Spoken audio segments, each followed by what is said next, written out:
Oh hey, good day, I'm Miri Mene. So, I'm still experimenting with some styles as I don't really have one yet. For this video, I'm just gonna narrate. Hope you enjoy this review, and let's roll the intro.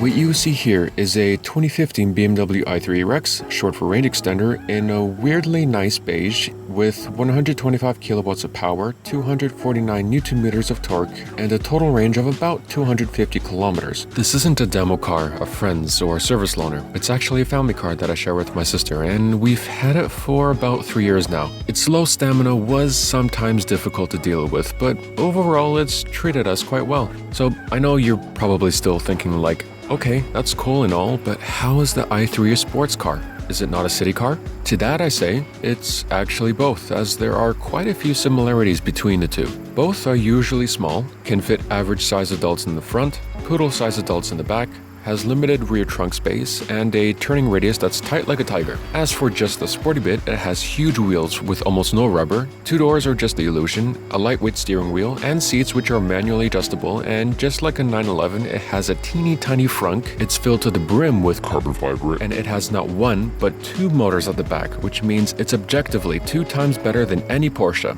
Hey man, that's just how math works. So, it has the stuff of a sports car, but does it look like one?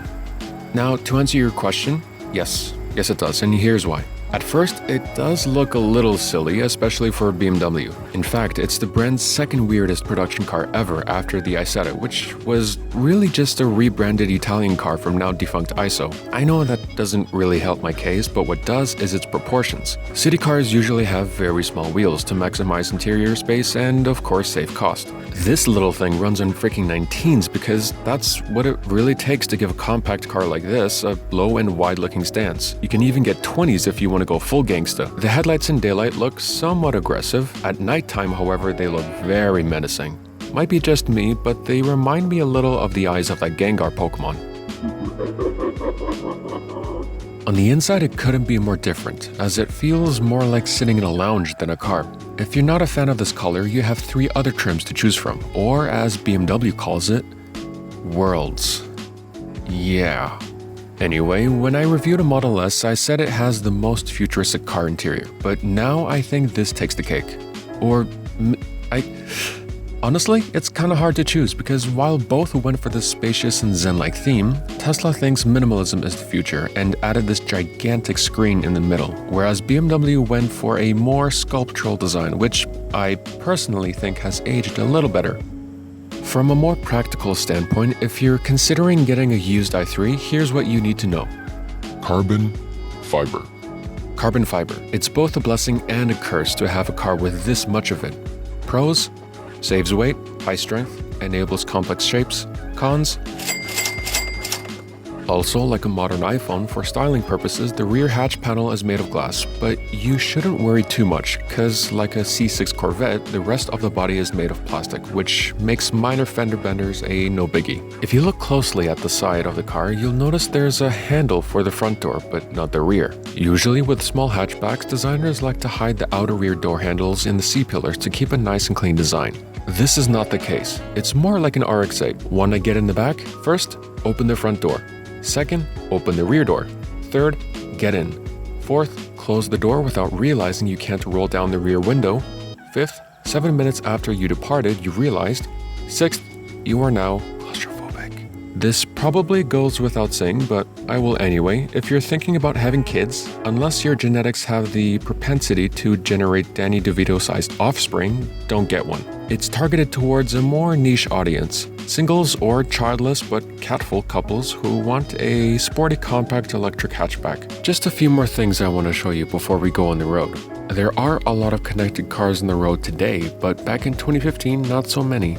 I say this because for a while I was able to use the built-in internet browser until about 2 months ago when I got this message, then this a month after. Well, Turns out, unlike Tesla, internet access in BMWs are for a limited time, and once your trial runs out, Americans and Canadians will need to get a monthly data plan for their car from the one and only AT&T. Americans can get an unlimited plan for $25 US, which I guess is okay, but the best us northerners can do is 10 gigs, which costs $70 US or about $93 Canadian as of recording. That is friggin' horrible. Anyway, next up, see this coupled here that looks a little out of place and off-center? Well, that's because you can remove and reposition it to the center or left, which seems a little pointless until you realize it's never supposed to be there in the first place, unless you have a passenger, of course. Previously, I reviewed a Model S where I sorta jokingly sat in this position, which you can do the same in the i3. However, in the Tesla, it's an unintentional feature, but in this car, it was literally done by design. Here's the ex-head designer of the i3 explaining a little more. For example, while waiting, it happens to me sometimes to simply grab a book while waiting in the car, if I need to. And basically, like, I can also sit, for example, like that, lie on the door panel, which is also designed in a way that you can also lean on that. So there you go. Now let's go for a drive and see what this car is really all about. First, let's go through some performance specs. As previously mentioned, it has this much power and torque, 0 to 100 in 7.9 seconds, and a top speed of 150. I know these numbers don't sound like much, especially for a sports car. However, if we compare them to, say, an auto Toyota 86, the i3 doesn't look so bad. But if you measure it against another modern sports car like a Honda S660, then it's a completely different story. Generally speaking, yes, performance numbers are usually an influential factor in decision making, but if that were solely the case here, then you wouldn't still be watching. You want to know what this feels like to drive because that's what really matters. Practically speaking, though the car looks low sitting, the driving position is somewhat high up, similar to a Honda Fit, which feels a little weird at first since you're almost at crossover height, but when you think about it, makes perfect sense. Everyone is getting a crossover these days. As a result, every other car is getting taller, as it's really just a if you can't beat them, join them type situation, and to get a piece of that market and better visibility. Actually, speaking of, visibility on the inside is absolutely fantastic. It's a common design trend nowadays to have thick C-pillars to give a car a better looking stance, but not here. At low speeds, the interior is very quiet. At speeds over 100, wind noise is more apparent, and while driving with the range extender on, it can exacerbate the problem as it's really just a scooter engine that sounds like, well, this.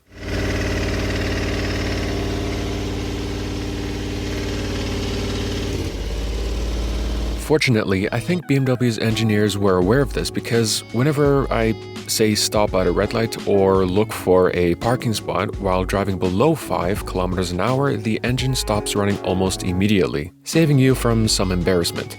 The gear shifter might look weird to some, but it's actually very intuitive, and the way you interact with it feels oddly natural because unlike any other shifter on the market, you grab it as if you were shaking someone's hand. Then you just change gears by twisting this gray part clockwise or counterclockwise by like 4 or 5 degrees. It's actually very effortless. Of all the electric vehicle shifters out there, I think this is by far the coolest.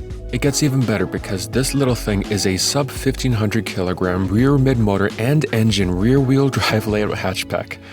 This essentially means this i3 Rex offers a sporty driving feel unlike any other. Even with the backup generator, weight distribution is almost 50-50. With its combination of a low center of gravity, reasonably firm ride, and somewhat disconnected but responsive steering, you'll get the feeling that you're really just driving a classic Mini on computerized growth hormones.